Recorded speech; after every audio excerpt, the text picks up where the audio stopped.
Welcome to the Sandhills Baptist Association podcast with Don Cherry, sharing stories of churches working together for the gospel. As Pastor Don said, I'm Bobby Puffenberger. I serve as the communications director at Bayleaf Baptist Church in Raleigh. Are we good on the audio? Okay. Before that, I worked with the SBC of Virginia as their creative director, and I had the opportunity to serve a lot of churches that look very familiar and similar to yours. And honestly, being here reminds me a lot of where I grew up.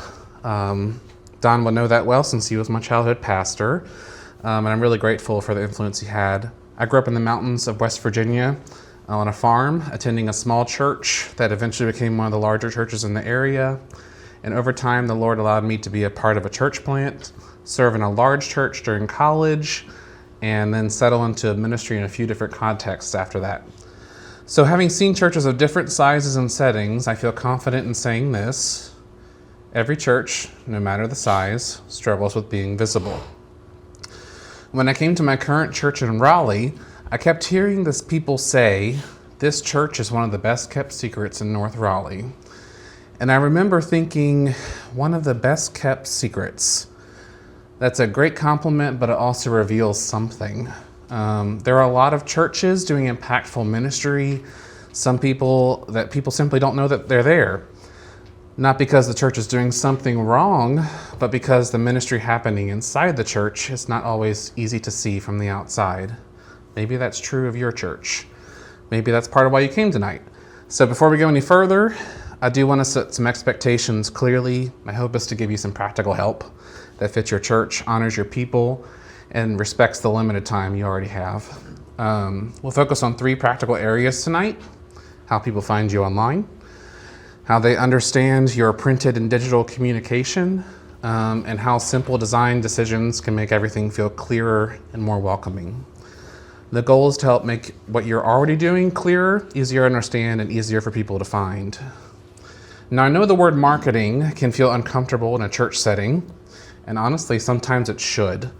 Marketing can be used in ways to exaggerate, manipulate, or mislead. But at its best, marketing is simply stewarding attention. It's helping people notice what matters. We are helping people find your church, understand what to expect, and take a next step without unnecessary confusion. In a way, you could view visibility as being hospitable to those who don't know your church. You're not trying to make your church impressive, you're trying to make it understandable. But because a church can exist on a main road and still be hard to find. A church can be deeply welcoming and still be unclear to visitors. Tonight, it's about closing that gap. And thankfully, sometimes the barrier is much simpler than we realize. It may be that people cannot quickly figure out when you meet what to expect, whether their family will be welcomed, or whether the information they found is current. That is a communication problem, and communication problems can often be helped with simple practical steps. So we'll look at it through lens 1. Every path needs clarity. Let's start with something simple. People may discover your church in a lot of different ways. Some people may hear about your church because a family member or a friend invites them. And that still matters deeply. A personal invitation from a church member is one of the strongest ways someone may first consider visiting. But that is not the only way people encounter your church. Someone may search church near me on Google. They may see your church on a map. They may drive by your church sign every day on the way to work. They may see a Facebook post someone shared. They may pick up a flyer at a community event. They may hear your church mentioned at a ball game, a school function, or a local restaurant. The path may be different, but the need is often the same. At some point, people start asking basic questions. Why should I go here? When do they meet? Where do I go? What should I expect? Is there something for my kids? Is the church active? Is the information I found even reliable and current? And if those answers are hard to find, people may hesitate. Doesn't mean they're opposed to the church. It simply may mean that they're uncertain. And uncertainty can quietly keep someone from taking the next step. So most people will not call and say, I almost visited, but I cannot find your service time. They usually just wait, move on, or forget. And that is why clear communication matters. It helps those who are personally invited, those who found you online, those who drove by your building, and it helps that young family trying to decide whether to attend on a Sunday. It even helps those members that are currently in your church invite with more confidence. So tonight we'll talk about all the tools we can use. We're not talking about replacing relationships. We're talking about supporting every path someone might take toward your church. Your church may be discovered through a conversation, a search result, a sign, a Facebook post, or a community connection, but whatever path, clarity helps them take the next step. So here's a practical question I want us to carry into the rest of the evening. If someone became interested in your church this week, would your public communication make their next step clear? Would they know when you meet? Would they know where to go? Would they know what to expect? Would they know whether their family would be welcomed? Would they feel confident enough to visit? Because whether you realize it or not, they're looking for that information. It may not be right when you invite them, but it may be a seed after. It might not be right when you invite them personally, but it may be after a seed was planted and they're scrolling on their phone at 1 a.m. when they should be sleeping. We're going to look at a few simple ways to make your church easier to find, easier to understand, and easier to visit. So lens 2, easy to find. Can people find the basics? Before someone visits your church, they usually need a few basic pieces of information. Where are you? When do you meet? What should I expect if I come? That sounds simple, but it's one of the easiest places for churches to lose people without realizing it. I've seen wonderful churches with impactful ministries happening every week, putting out hard to understand information that hinders someone taking the next step. Maybe their service times were buried, or their social media pages looked inactive. Maybe Google had the wrong address, or the website hadn't been updated in a while. None of that means the church is unhealthy. It just means the outside window does not match the life inside the church. And when we are talking about those outside the church, that is the only way they can tell what it's like to be a part of your church. So when I talk about being findable, I'm not talking about advanced search engine optimization or becoming internet famous. Most of the time, I'm just talking about, can people find accurate information quickly? That's where I would start. So first thing we're going to talk about is a Google Business Profile. Is anyone familiar with that? You probably use it when you're searching for a business online. You use the Google Maps, search for it. That's what I did to get here to Sand Hills Baptist building. I would check to make sure that that is accurate. Google is the first place they're going to go after hearing about your church. They may search your church name, or they may search something like Church Near Me. And what shows up there matters. Your Google Business Profile is usually the box that shows your address, the phone number, the website, service times, photos, directions, and sometimes reviews if people have left reviews. If that information is wrong or incomplete, people may never make it to your website or your Facebook page. And if you have not claimed your Google Business Profile for your church, I would highly recommend on doing that. It's easy to Google that step process and get that set up with a church email. It's a free way to list where your church is. You'll have to go through some verification processes. Sometimes they like you to, on their app, film a video of the church actually while you're on site in order to verify that. But you don't want some random person taking that listing hostage. I've heard that happen to some churches. So here are some things I would check first when you look. One is the church name correct? Is the address correct? Is the phone number correct? Is the main category correct? Are service times right? Is there a website or a Facebook link that's attached? Are there current photos? Is there a short description of your church? So I'm going to show you a quick look at Bayleaf's Google listing. It's kind of hard to see, and I apologize for that. But whenever someone searches Bayleaf Baptist Church, we are a multi-campus church. So that's why you see the at Falls Lake at the end of our name. That's how we distinguish between it. We have our Falls Lake campus and our 540 campus. So as you can see here, we have the name. I have been adding photos throughout so people can see what our church looks like. what life at our church looks like. Every time you're doing this, you're eliminating a barrier of someone actually wanting to come step inside your church. Now, when I first got to this, and I was actually looking for a church, this Google Business Profile, I cannot find my mouse. There it is, okay. This Google Business Profile had a picture of our fellowship hall empty with just chairs. And it was because someone 10 years ago took a picture of it, thought it was good, and then uploaded it and attached it to our church. And so nothing tells me that a church is alive from an empty room with empty chairs. And so now I make it a point every month to go in and add photos to that. And one, that helps people see that you're active.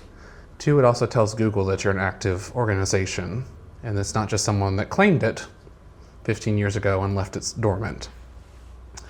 To this Google Business Profile, you also can add updates. So for our larger events, like our Vacation Bible School, our Trunk or Treat Festival, I will add an event to the Google Business Profile, and then it will end up showing up in search results when people search for a trunk or treat near me. So that's a quick way that you can also gain some more traction. It allows you to put in a link so you can send it directly to your registration form. And so that's a great way that you can do it that's free. But this is more of a front door than I say your website is, because people will find your church through this and then click and get directed to it. The other thing is, make sure, you can't read that there, but that says Baptist Church in Wake County, North Carolina. That category needs to be correct as well, because that also helps. There are 3 different categories you can do in Google Business Profile that will allow you to make sure that whenever it's searched, you actually show up in search results. So that's just an important thing to do. Let me get back to my screen and open. Okay, I'm gonna go through all these again. One moment.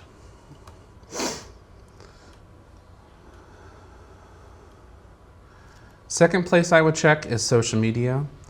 For many small churches, that probably starts with Facebook. Facebook is still one of the places that adults use to check basic information, local events, or church updates. But if your church has a younger volunteer who can help, or someone familiar tech savvy with Instagram is definitely worth considering, especially if you're trying to be more visible to younger adults and younger families. The key is not to be everywhere, it's just to be clear and consistent with where you are. If your church can only maintain one platform well, start there. A clear current Facebook page is better than having 5 accounts look all abandoned. But if someone in your church can help you post, that's always good. And also helps younger families see signs of life too. I always get suspicious when I see a Facebook page from a church and the last post is from 2 years ago. It tells me something about, is it actually active? Is it vibrant? What is God doing there? So when you look at your social media pages with fresh eyes, I would encourage you to do that. Are service times easy to find? Is the address listed? Does the page look active? Are there recent photos or simple graphics? Can someone tell what is happening this weekend? Does the tone feel welcoming? If someone comments or asks a question, does someone respond? You do not need to post constantly, but you do need some kind of rhythm. If a page goes quiet, people may wonder if the church is still active, just like I mentioned. And if you're hoping people will actually see your updates, consistency matters. I will kind of say the consistency is important, because I have heard over the last few months, the algorithm, the dreaded algorithm, always changes on social media. And so whenever you stop the consistent posting, it's much more hard for you to gain traction with your posts, again, to start back up again after, say, a lull of 6 months. So I would just encourage you to start. For many churches, a simple rhythm might be 2 or 3 posts a week. Early in the week, share a short encouragement, scripture, or takeaway from Sunday. Midweek, share one update about what is happening in the life of the church. Late in the week, maybe share one clear invitation for Sunday with the service time, address, and anything helpful for guests. I'll show you an example of what that looks like, what we did for Bayleaf recently. That's here. This is our Instagram post. So because we have 2 campuses, every time I do a post, I try to have photos from both that are in those posts. So you can see this is a carousel post on Instagram. I did that incorrectly. Here we go. So you can scroll through and see all the photos of the what Sunday looks like at our church.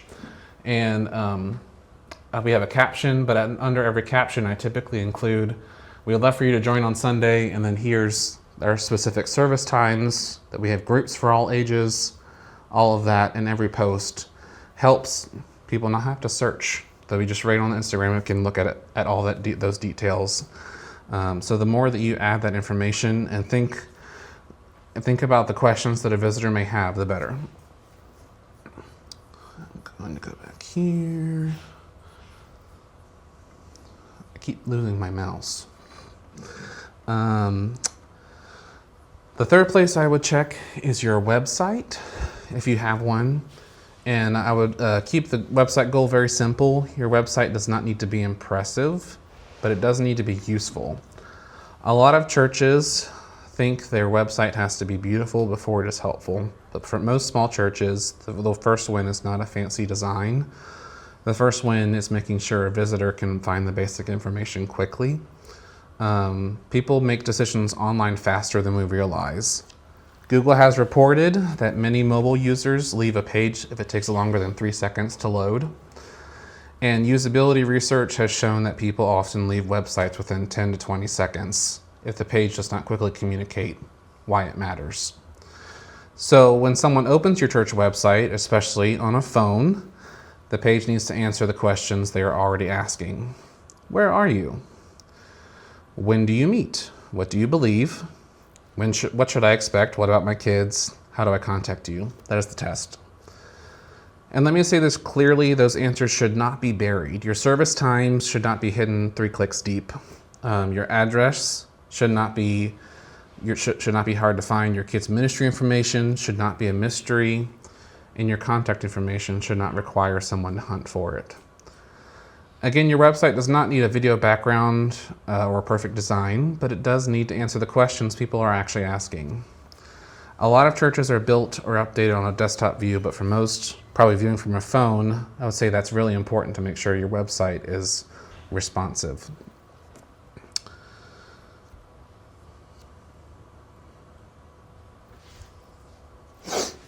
Let me go through here. So we're going to do a quick demonstration. Hello, welcome. So if you can, using those questions that we had in the website portion, there's my mouse. I'll show you how we kind of handled that at Bayleaf. So here's our homepage for our website, and you might not be able to read that in the back, but the 2 buttons say plan my visit or watch a past sermon. So we went through this season at Bayleaf recently where we went from 1 campus to 2 campuses. And with that, there's a lot of communication shifts that happen that we need to make sure we communicate.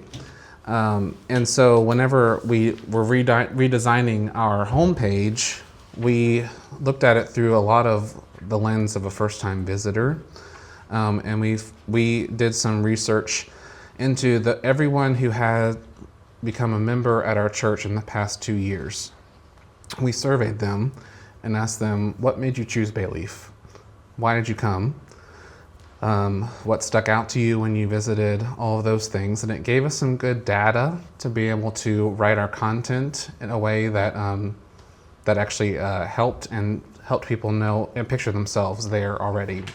So we found that a lot of people like our church because it has windows. It's not one of those modern churches that look like a concert venue. There's bright light. You see everyone whenever you're singing. You can hear everyone when you're singing. They like the expository preaching. They like the mixture of hymns and modern worship.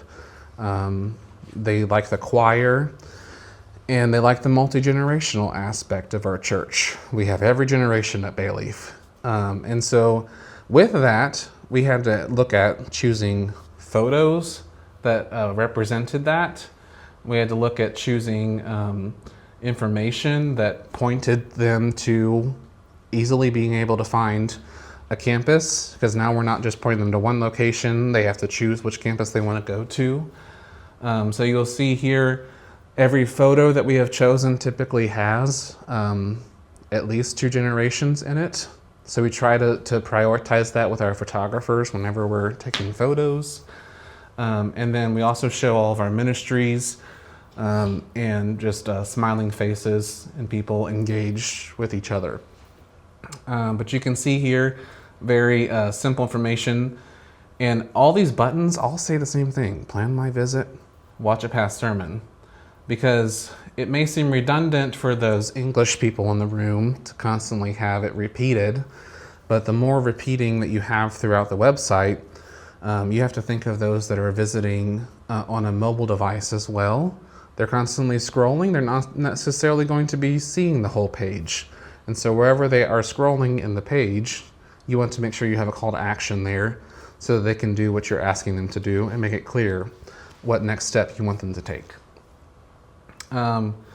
Another place this kind of comes into play is we ended up doing campus-specific web pages because each campus looks different. One of them's meeting in an elementary school right now. The other one is meeting at our Falls Lake campus.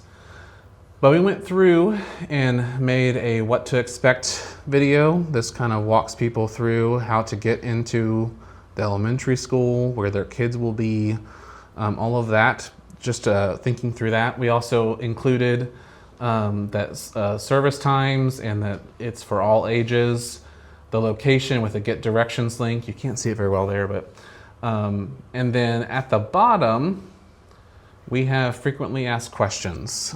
So we try to think through all of the questions someone may have before they come to attend a Sunday morning. And this is a great strategy to be able to do on a plan your visit page for your website. It's content that can just be text. It doesn't have to be fancy accordion like this. But if you go through and think about all the different questions a first-time visitor may have of your church and answer that, that's something you could do easily in a Word document and then have that ready to put on your website later. And so it's just always thinking through the lens of a first-time visitor. So then we'll go back here. Next step would be, lens 3 would be clarity. Can people understand you? Once people find your church, the next question is whether they can understand what they're looking at. That may sound simple, but this is where a lot of communication breaks down. Someone may find your Facebook page and still not know when you meet. They may hold your bulletin and not know which announcement matters the most. They may see a flyer and not know who the event is for. They may open your website and still not know what to do next. That is why clarity matters. Clarity is not making things shallow or oversimplifying things. Clarity is making things easier to follow, and it's the difference between making someone work for the information and helping them receive it. So, one simple way to test clarity comes from a common practice in design and website usability called the 5-second test. This idea is that someone should be able to glance at something briefly and understand the main point. We can use that same idea for church communications. Look at any bulletin, flyer, or website section, Facebook post, or announcement and ask, what is this? Who is it for? When is it? Where is it? What should I do next? And if those questions are hard to answer, you might be unintentionally making people work too hard. So you can see here on this graphic, this was a post that we did on social media that basically just gave people the 2026 event calendar. We've been working hard at our church to plan a year ahead We now have all of our 2027 events requested in the calendar, so I'm thankful for that. But this post specifically, it says, mark your calendars for 2026 events, plan ahead for a year of worship, discipleship, and family connection. Major events through July now posted, and then bayleaf.org/upcoming. So with that specific post, what is this? It's meant to share the events that are coming all the way through July. Who is it for? Our church family. When is it? That doesn't apply to this one because that's not a specific event post. Where is it? All of that would be in the actual web page because our events are scattered throughout the campuses. And what should I do next? bayleaf.org/upcoming. The benefit of this specific social media post is you also have a caption that you can add in social media, so you can add a little bit more information and a hyperlink to get them to go to where they want. And so clear communication is not just for visitors, it serves the whole church. And let's talk about two places this shows up all the time: bulletins and flyers.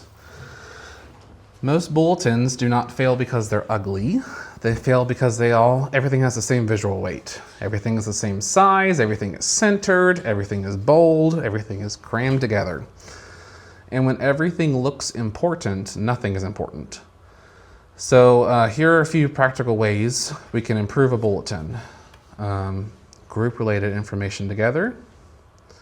Use clear headings. So headings are road signs. They tell people where they are and what kind of information they're looking at. Use consistent date and time formatting. If one announcement says Sunday at 6, another says 6 p.m., another says this evening, and another says tonight, people may understand it, but it creates unnecessary inconsistency. Pick a format and use it consistently. Remove outdated announcements. One of the easiest ways to build trust. If an event happened 3 weeks ago and it's still in the bulletin, people may start to wonder what else is outdated. Fifth, use white space intentionally. White space is not wasted space. I'll cover what that means here in a little bit. Helps the eye know where to go. Create visual hierarchy. And we'll go over what that is in more detail with an example. And then 7, use readable fonts. A bulletin is not a place to show off the most decorative font on the computer. If people cannot read it quickly, it is not helping. You may notice, you can't see too much. This flyer on the right is NETMA. That's an acronym that I inherited when I got at our church, but it's our printed newsletter that goes in our Sunday school folders, and it's an acronym meaning nobody ever tells me anything. So it's our way of making sure that generations that prefer print are able to view it and read it aloud in their Sunday school class. And so you can see a little bit there of how we have graphics mixed with text. And I will make sure to send this to Don so he can send it out to you all, the slide deck. So I know some of you are note takers and are writing feverishly.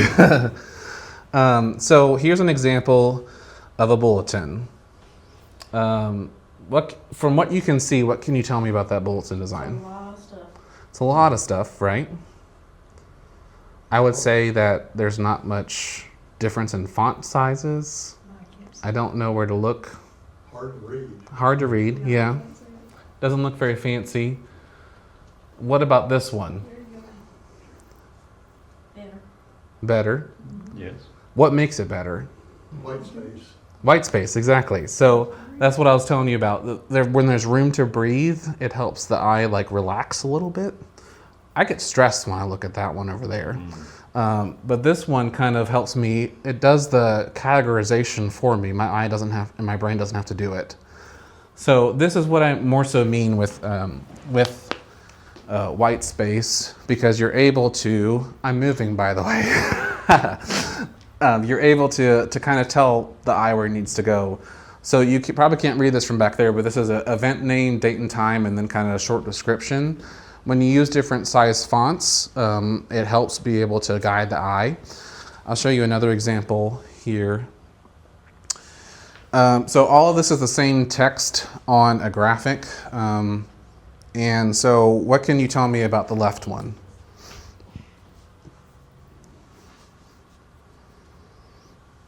Every line's a different font. Every line's a different font. Yeah.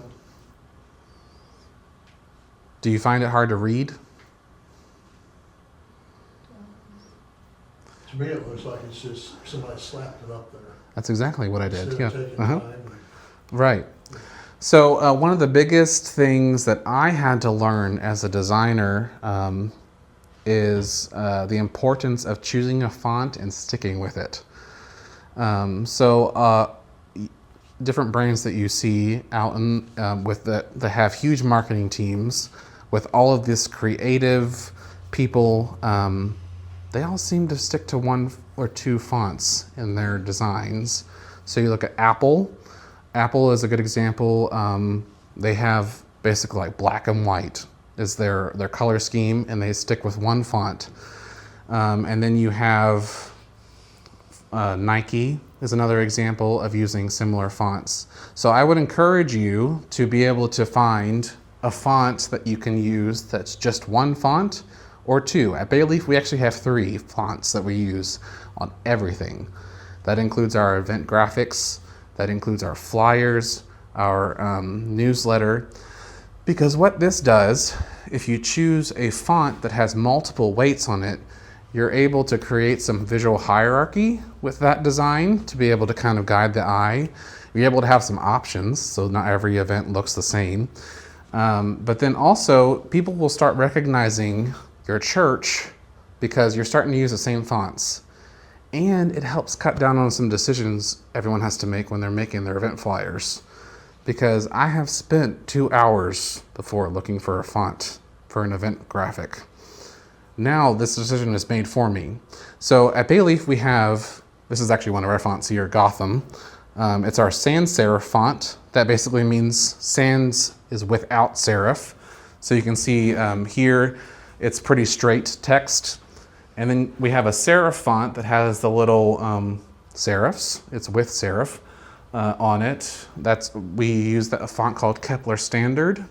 I love that font because it has 30 weights on it, and it's all the same font, but I can use it. It's condensed, stretched, all for me. And then we have a script font that we use, which is called Tahu. I inherited that one. But I would encourage you all to find fonts, and in the packet that I gave you, I actually have some suggestions of being able to find those font families for free from open source websites that you won't have to pay for them, but you're still legally able to share it with your volunteers to use. So I think that's a really important thing, because if you constantly use different fonts like that one on the left for all of your events, and you post once or twice a week, and people see it scrolling through, they're seeing hundreds of different ads. If it's a different font that you're posting every time that you post, they're never going to be able to stop and see that it's your church. This helps create some consistency. Another way to do that is this is just through Microsoft Word, of creating some hierarchy. I made a template in Microsoft Word with our fonts, and I gave it to all of our pastors. So they have the styles that they can choose, like a headline, a subhead, and it does it all for them with pre-designed spacing. But because of that, that's cut down on a lot of requests to me of having to create a graphic, because they already have the pre-approved font installed on their computer. They can go for it, create it from the template, and it's a Bayleaf approved document. Any questions so far on fonts? I know that I'm going quickly. Okay. Next we'll talk about flyers. Flyers have a different job. A bulletin can carry several pieces of information, but a flyer usually needs to do one thing well. It needs to help people understand what is happening and what step to take next. That is where churches sometimes overload the page. We add every detail, every explanation, every ministry purpose, every schedule note, and every exception. And usually that comes from a good place, but we want people to know everything. But too much information can hide the most important information. So before making a flyer, we need to ask, what is the one thing someone needs to understand first? Then build around that. For event flyers, extra details can go somewhere else. They can go on the registration form. They can go on a website page if you have a website. They do not need to make it on the flyer. The flyer does not need to do the work of the whole event plan. A flyer is not a storage closet for every detail. It's the front porch. It helps someone decide whether to step closer. So when you look at a flyer, you can ask, can I tell what this is doing quickly? Can I tell who it is for? If it's an event, can I tell when and where it's happening?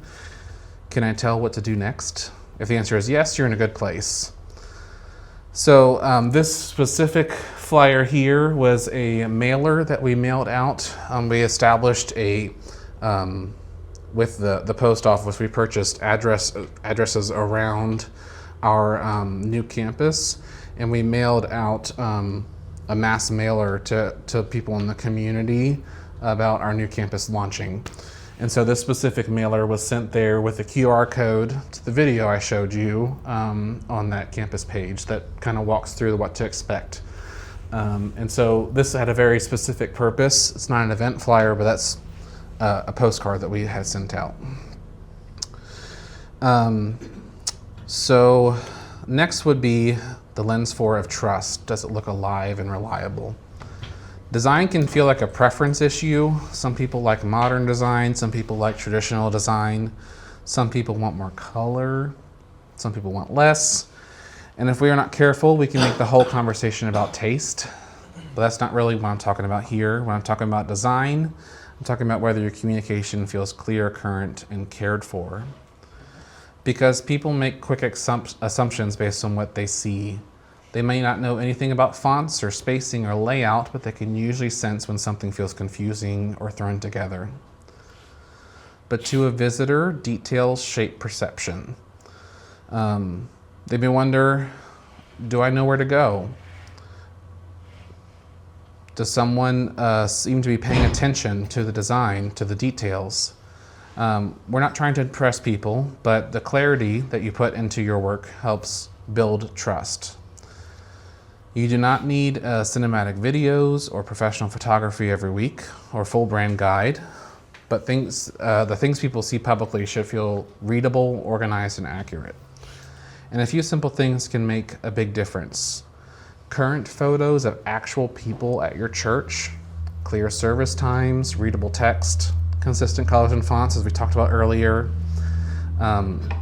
It's just poor communication creates unnecessary barriers, and clear communication helps remove them. So let me give you a simple way to think about this. Like any good Baptist event, how good could it be without a use of an acronym?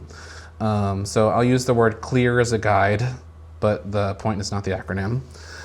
For C, contrast. First, can people read it? It's the most basic design question. If the answer is no, nothing else really matters. The purpose of putting a font on a piece of paper is for people to read it. Light gray text on a white background may look clean on a screen, but if people cannot read it, it's not serving them. Small words over a busy photo may look creative, but if the words disappear, the design has failed. Use simple combinations like you can see on this screen is contrast, light text on a dark background, enough size and spacing that someone doesn't have to strain. If people cannot read it, they cannot respond to it. L, layout. Does the eye know where to go first? When someone looks at your bulletin, flyer, they should not have to try to solve a puzzle.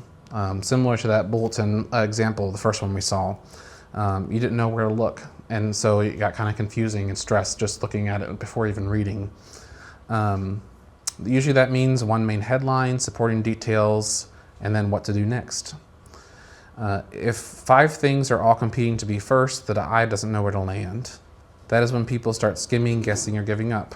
Good layout does not have to be fancy, just needs to guide the eye. Editing, this is probably the hardest one, I would argue. Is anything unnecessary? And I say that carefully because we do tend to include too much information for good reasons, but we want to explain the most helpful thing, and that most helpful thing is to cut words, because the less words that you have, the less information people have to digest. So before you add another sentence, ask, does this help someone take the next step? Does this detail need to be here? Could this move to the website, to a registration form or follow-up email? What does a first-time visitor actually need to know right now? The goal is not to say less for the sake of saying less. The goal is to make the most important thing easier to find. Alignment. This is one of those that I get so passionate about, because things that are not aligned well do not really sit well in design. So here's an example for you. The graphic on the left, we could probably all agree it's poor alignment. And then the graphic on the right, you see everything's aligned to the left. But what I'm talking about with alignment is not just left aligned, it's also looking at invisible lines that show up in the design, what people sometimes call a grid. So you can always look to see if it's actually aligned, and it actually helps look like it has more structure to the design. So that's important. Another thing we talked about with hierarchy, you can see the what's bad about this one. Sorry, what'd you say? I said the whole thing. The whole thing, yeah. But the hierarchy is way off. So if I'm wanting them to read this line first, that should be larger to read the second. So as a designer, you're actually just guiding the eye whenever you're doing basic graphic design work. This one on the right makes much more sense to me because it actually is telling me subliminally where I need to look first. And with that, it just helps guide and make what you're designing that much more easy to understand. Last one would be R, repetition. Use the same good decisions more than once. That may be the simplest way to build consistency. Same fonts, same colors, put dates and times in the same format, keep announcement layouts familiar. I would even recommend, if you can, create a flyer template that you can reuse instead of starting from scratch every time. That's always helpful. Repetition is not boring. I think as a designer, starting out in my first few years, I wanted to design something fresh every time because I felt like, oh, it's not good to repeat a design. But in reality, no one ever remembers the design that you did a month ago. You know, that's only the designer that's realizing, oh, I'm using the same layout again. This is kind of not fun. But there are other ways to spruce up a design. The main thing is you just don't want to burn out whenever you're designing those things. So if you remember nothing else from the design section, remember these questions. Can people read it? Does the eye know where to go first? Can anything be removed? Does it feel organized? Does it feel consistent? That's enough to improve almost anything your church creates. And again, the goal is not to make your church look bigger than it is. The goal is to make what you have already feel clear, current, and cared for. Once people find you, understand you, and trust what they see, there's one more question they're asking. Can I picture myself there? And that is where connection comes in. So lens 5. Once someone can find your church and understand the basic information, there's still another question they're trying to answer. Can I picture myself there? That may sound simple, but it matters. Visiting a church can feel intimidating. Even if someone grew up in church, walking into a new church building for the first time can feel awkward. They may not know which door to use, where to sit, where their kids go, or whether someone is going to put them on the spot. Most people will not say all that out loud. They may not even think of it in those exact words, but they're going to try to get a sense of what it would feel like to show up. That is where communication can help by giving people enough context to feel a little more comfortable taking a step. One of the easiest ways to do that is through photos. A lot of smaller churches rely heavily on building photos. I understand why, but the building is easy to photograph, and it's helpful for people to know what the outside looks like. But if someone is visiting the church for the first time, a photo of the building, parking lot, or main entrance It's useful, but buildings don't tell the whole story. People connect with people. It's really important to remember. So the questions a visitor may ask, what does it look like when people gather there? Are there people like me? Where would I go when I arrive? What does the room feel like?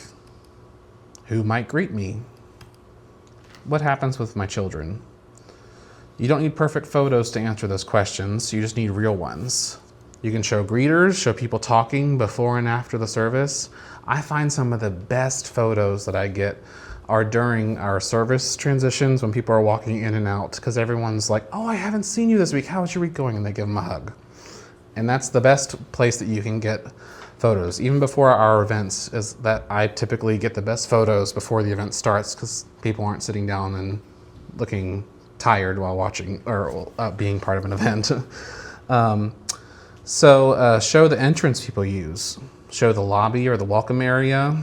Show kids ministry spaces when appropriate. Show volunteers serving. Show the pastor or the leadership so people can recognize a face when they arrive. Those photos also help people know what to wear subliminally. So whenever we have done staff photos, we typically will dress our staff people how we're expecting people to arrive. Now we accept people in any type of clothing, but that's a subliminal message that we are sending of this is what our leadership dress is. You can come in it however you like. But if everyone's in suit, jacket, and tie, that may be maybe how your church wants people to dress, then you need to make sure that that matches whenever you're taking photos. You're not trying to make your church look bigger. You're just trying to help people see what is actually there. If a church is small, let it be small. If the building is older, that's okay. There are people who are not looking for impressive. They're just looking for faithful, welcoming, clear, and real. That same principle applies to writing. A lot of church language may make perfect sense to people who are already inside the church, but it may not help someone else who is new. For example, join us for worship. It's not wrong, but someone may still wonder, what does that mean? What actually happens? You could say it a little more clearly, like our Sunday gathering includes singing, prayer, Bible preaching, and opportunities for children. It's not fancy, but it does give someone a better picture. The same thing would be true when you say you have ministries for all ages. That may be true, but it doesn't answer the questions that a parent is probably asking. Do you have nursery? Do children stay in the service? Is there Sunday school? Where do the parents check in? Is there anything for students? You don't have to answer every question in every place, but somewhere obvious those answers need to exist. Because if you're trying to incorporate and find younger families to come into your church, they're going to be wondering all of those logistics for their kids, and how better to already have that information available to them while they're looking online. This is especially important for those who are spiritually interested but unfamiliar with church culture. They may want to come, but uncertainty makes the step feel bigger. Clear communication helps reduce that uncertainty. Poor communication can create unnecessary barriers. And where we can remove unnecessary barriers, we should. So as you think about connection, ask this: are we giving people enough honest context to picture themselves here? That does not require a big budget. It requires paying attention to the questions a visitor is already carrying. And that leads us to the final piece. Whatever we build has to be something we can actually keep going.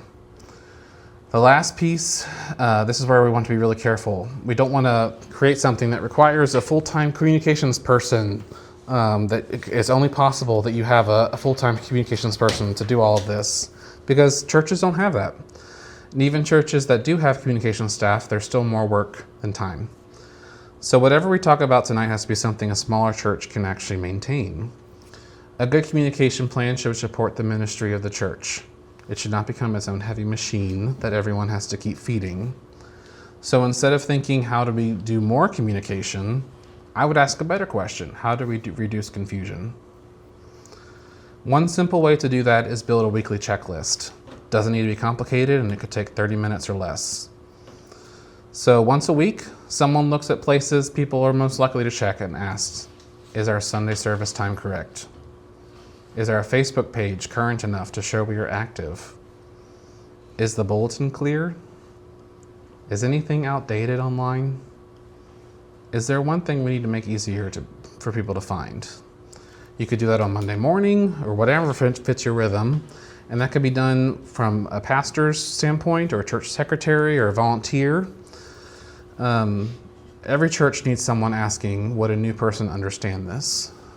They don't have to be a church marketer, but it may also be a younger person or a retired teacher who is great with details, who loves to be able to have a red pen out and marking out all of the inconsistencies.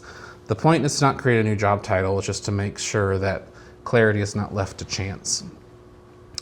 I also think there is value in paying attention to simple clues. I'm talking about the kinds of things that help you make wiser decisions. When someone visits, ask, how did you hear about us?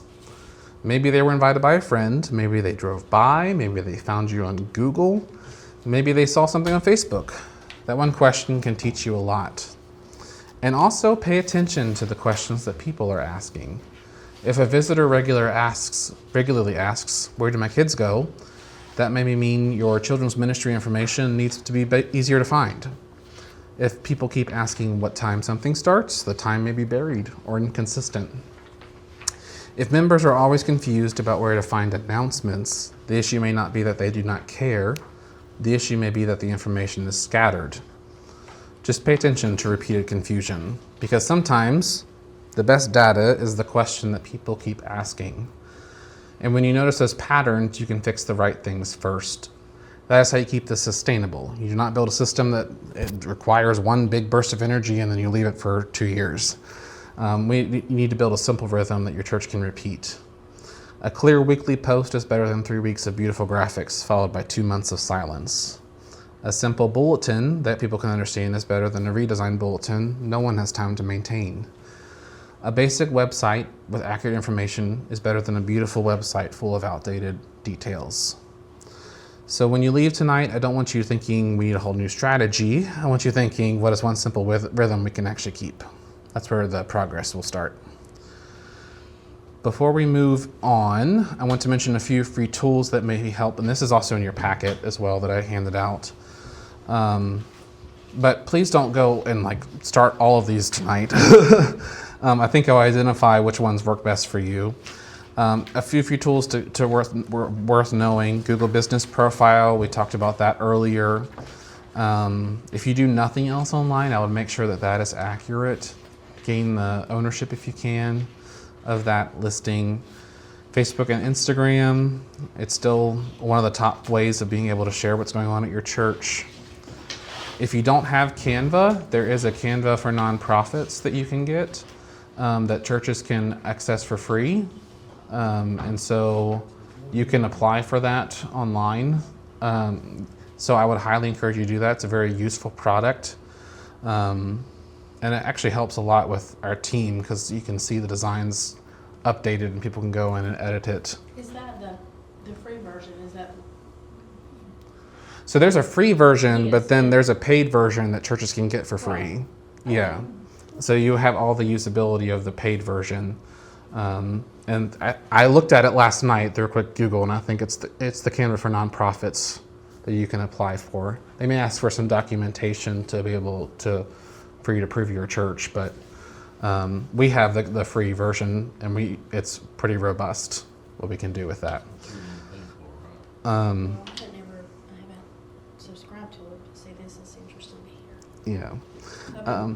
I use the free some, but Yeah, so I'd like to have the one of the ways we process use for- Canva in our church, our mission or our pastoral care pastor, we have a prayer bulletin that he asks all of the staff to update. And so he will send a link out of the live prayer bulletin to them, and they can go in and edit their prayer requests directly in there. And he doesn't have to copy paste from his email. And so it allows you to do that as well, which is really helpful in cutting down the back and forth that always happens with those documents, But I would look into it. I haven't heard of a church having an issue of actually getting approved but now that I recommended it, it probably probably will happen. Another one would be CapCut. It's a video editing tool that churches can use. A lot of them use for social media. It does great with getting captions on. So you may notice when you're scrolling through social media, some influencers having the captions with like really fancy fonts and stuff. That's a program that you can use to build that. DaVinci Resolve is another professional editing program for videos that has a powerful free version that you can use. And then Google Fonts, that's the site that I would recommend for those downloading the font families that you can use for your church. There's a lot of options on there. So the reason, the letterhead that I showed you that I gave to all of our pastors in the Word document, I actually have a Google font alternative to Gotham, which is our paid font. And that font is Montserrat. It looks very close to Gotham, but I can easily install it on all the pastors' computers, and they can use that, and it still look very Bayleaf. And so I got that through Google Fonts. So it's a great open source thing. And then if you aren't using it, Meta Business Suite is also really good for scheduling social media posts. It's provided by Facebook, and you can connect both your Facebook and your Instagram in one spot. So you can schedule your posts. So typically our church will try to work a week ahead. So this week we're working on next week's posts. We schedule them all ahead of time. And it gives you recommendations of when the most active time your followers will be on social media. So it's a really helpful tool there. And the last one is AbleSign. I discovered this because we have digital signage everywhere throughout our building. And by that I mean just TVs on the wall. And I found every program was so expensive to use. This is a free digital signage program that you can use that actually functions off an app, off of a Fire Stick or an Amazon signage stick. It allows you to be able to upload graphics and video to it, and it will automatically download on whatever device is connected to the TV at your church. But you can also set expiration dates on the content. So it automatically takes off the old event graphics once they're done. And I don't have to do that. That's a lifesaver for me. But it also allows me to be able to group them. So in our TVs in our student and children's ministry area only have kids ministry and student ministry graphics. And then the more higher traffic areas will have all of our announcement slides that are in our sanctuary, but it's all held by that one program. The beauty about it is whenever you update that specific, they call it a playlist for that specific TV, the device will download all of it. So if the internet goes down, it will still have all of the graphics and video on it and still play accurately on a Sunday. So I highly recommend AbleSign. Another nice thing is I can access it on my phone. So if I'm traveling and someone's having like, oh, I forgot to set an expiration date on a specific graphic, I can go in and remove it and it automatically takes it off all the TVs. I was having to use a USB drive on all the TVs, and I was doing a lot of walking and I didn't like that. So highly recommend that one.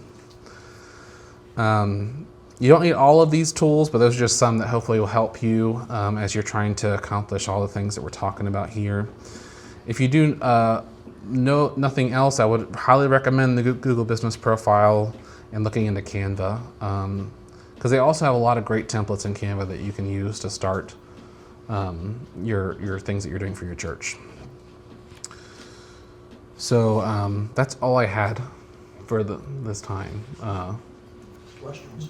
Yeah, questions? Do you have an example of your bulletin? We do not have a bulletin.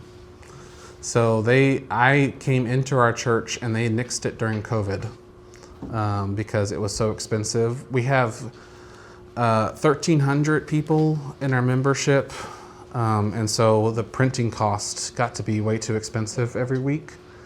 And so we actually function on, I'll show you our... You scan one of those little QR codes that people scan. We don't even do that. We just do really good at emails. And so I will show you an example of what our emails look like. Let me actually change this to screen mirroring. Again, I've lost my cursor. 1 second. Start mirroring. Okay. So we call our Tuesday email Bayleaf Life. And so it's something that I actually design. But every Tuesday, everyone in our church gets this. So it has a recording of our past week's sermon so that people can listen to it if they weren't there. And then it goes into our email or our main events that are coming up. We have a communications tier strategy at our church. We have 4 separate tiers for events to help us control what's being sent to final announcements, what gets a final announcement, what gets just a social media post. And so all of these, I would say, are using visual hierarchy because they're large and the first thing you see on our email. And then we get into church life highlights. So we had a recap video from our women's conference that we showed last week. So we include that. And then we go into the lower tier events of everything else going on in our church, and then opportunities to serve. But you'll see most of the fonts, with the exception of the ones that I inherit from organizations, are all Gotham. What service do you use to do your email? Sure. This is called Ministry Platform. So it's actually I would not recommend it for a smaller church. It's so complicated. I inherited that as well.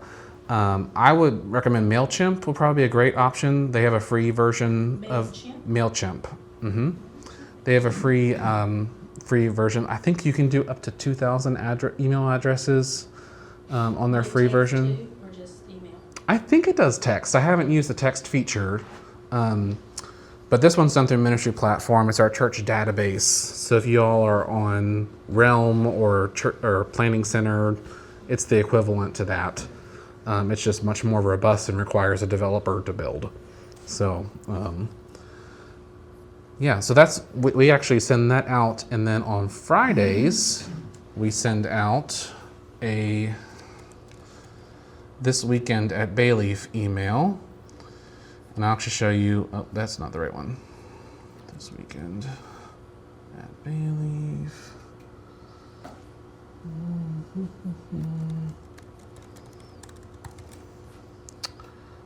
Moment. So here's one that we had for last weekend, which was Mother's Day, has our current sermon series, and then coming up the Sunday morning, a reminder of service times. We actually send the songs out that we sing every Sunday. So we have an entire web page on our website that has the recordings and the links to be able to learn the songs. So people can be more confident in singing whenever they're there on Sunday.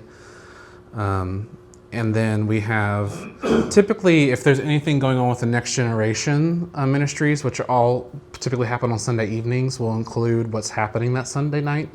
So for this Sunday, we actually have a family meeting that's coming up. So I will include anything pertinent for that in there. So this has documents that we'll be reviewing for the family meeting. And then it has that there's childcare because we have young families we want to attend. So we're like, hey, we have your kids taken care of. And then the link to the prayer bulletin. So we do that every week. That's how we've done without a printed bulletin. Like an order of service for people who come in new, don't know what's going on? Sure. So we typically try to structure our services with what we call service hosts. And so they kind of walk people through what's happening on stage. And so we don't necessarily have an order of service printed anymore for people. And then with the specific announcements and stuff, there's just with what we do in the communications team, every event has a different arm of where we're sending out information. And so it's hard to look anywhere and not see information for an event. When I got to Bayleaf, everyone was fighting for a final announcement. And so they said, this is the only way my event's going to be heard. And I was like, that's not true. But they just didn't have the infrastructure to be able to say, okay, we have a kids ministry event. let's email that invite just to our kids' ministry families, instead of having it as a final announcement. So that's a long-winded answer, but we don't have order of service. There are some in our church that would like it back, but that's the answer to that. Bobby, you mentioned, like with the fonts, Mhm. no more than 3. Yes. For that. Did you say the same thing for colors? I did not. So I mean, would you say that would go along, that would be consistent and everything? I would say it depends on the colors. Because sometimes you get, you pull up like a Facebook page, and I know that's kind of different and everything, Mm-hmm. but there's just all kinds of colors, it's almost like, to me, Sure. it's almost like you get this burst, Mm-hmm. and you lose some focus, Right. with that. Yeah, if you'll notice, most of our emails stick to the green and gray and dark gray text and stuff as kind of like the housing of it. That's what I was asking. Because yeah. I watched that and I'm thinking, I'm just seeing a couple colors here. I'm not seeing all kinds of. Yeah, it takes a lot of control to be able to keep those reined in. Whenever I first got to Bayleaf, I got a branding guide that was about 40 pages long. No one ever used it. Everyone forgot it was there. But I went, and it was so overly complicated that I'm like, no one's gonna be able to use this functionally. So I actually try to keep it between 3 colors, but technically in our branding guide there's 5. Because you have complementary colors that you can use. You have shades of the colors you can use. If you do only 2, it really boxes you in. And it's hard to kind of keep all of that together. So I would encourage a grounding color, and then your main color, which ours would be green, and then maybe a secondary, more vibrant color that you could use for high energy events and stuff. Yeah, that's a good question. I guess the word that just keeps going through my mind, I know my secretary and I use this when we put out our communication, is the word, like you had clarity, and we use the word clean. Yeah. We want something to look clean that doesn't cause people to, kind of jerk over this way or jerk over that way. They're just seeing the whole For sure, thing yeah. there. So here's a logo that I had just finished for North Roanoke Baptist Church. I'm quitting freelance because it's my job's a little too demanding. But so this is one that we did, and we actually landed on 5 colors for them. And so you can kind of scroll through and see all of the different options that they have available for their logo, and some usage guidelines of what you can do, what you can't do, and then fonts that you can use. But then here's their brand colors.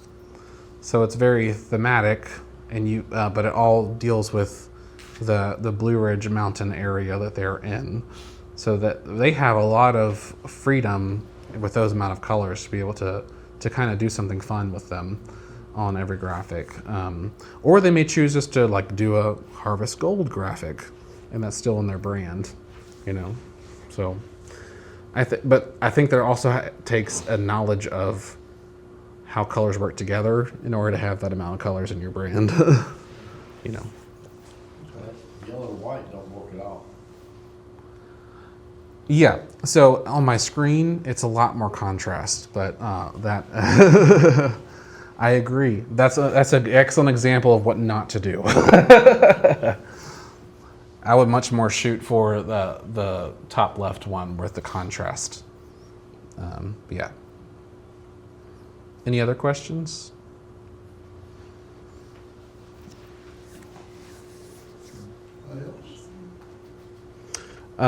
So the packet that I gave you, you might have noticed if you were trying to follow along with notes, it was not my slides, but those are basically the checklists that I talked about throughout my presentation that you all can kind of go back and use when you're looking at your websites, your bulletins, your flyers, to kind of give you a litmus test of what to check for whenever you're doing it in practice.